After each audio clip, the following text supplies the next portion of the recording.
Welcome to Midweek Mastery, where you get the business intel you need to optimize your business results. I'm Rob Van Kranenbrock, the culture guy. I talked to you last episode. There's going to deviate a little bit from culture, not entirely. And I talked to you about the 10 truths organizations must know. It's an organizational mirror, if you will. And the thing I'd like to kind of make sure that I outline with you is I talked to you about three components of it, right? I talked about strategy, culture, and operations. Think of it like a triangle: strategy, culture, operations, or your operating system, probably better said. The three of them are really wound together very tightly, right? You need to function well in all of these areas. But the culture side really is the enabler for the strategy and for your operating system.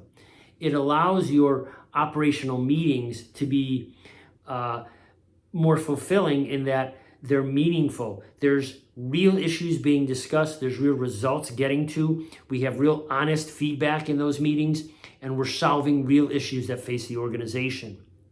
And having the right kind of culture that permits that creates that safe zone, allows that to happen. And then you take strategy. So it's great. Most organizations are pretty good at writing strategy.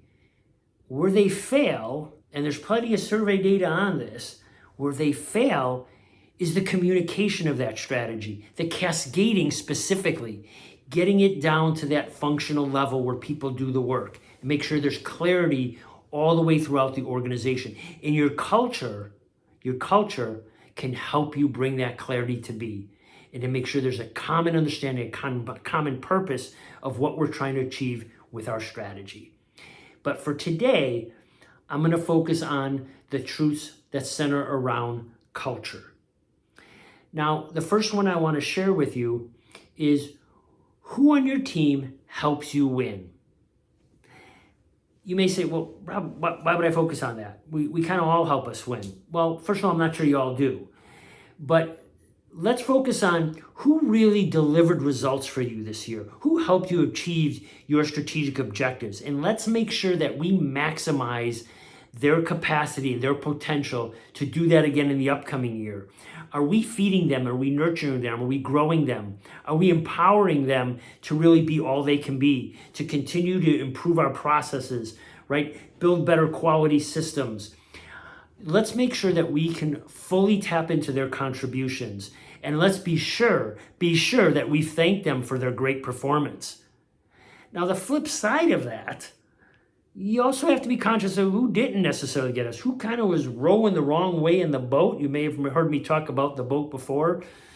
Percentage rowing with us, percentage kind of depends on the day, and a percentage rowing against us. Those folks that are rowing against us, guess what?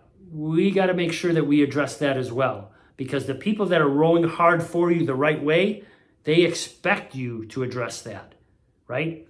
That's what's equitable to them, because they're putting in a lot of time and effort to be great. So let's be great as an organization. So the second thing I want to address with you is, have you grown your core competencies of your organization? Not to just send Rob to a leadership class and you sent Tim to another class and you sent Betty to another class over here that might not even be related or talking about the same values, the same kind of leadership. Let's make sure that we grew our core competencies that help us compete each year. Because each year the competition gets more stiff, right? Competition's improving in ways that we sometimes don't even know. So let's take a step back and say, where should we improve our organization? And let's make sure those core competencies get improved. We grow them so we can compete and ultimately drive the business results that we want, that our strategy is asking us to deliver on. So until next time, is your culture working for you?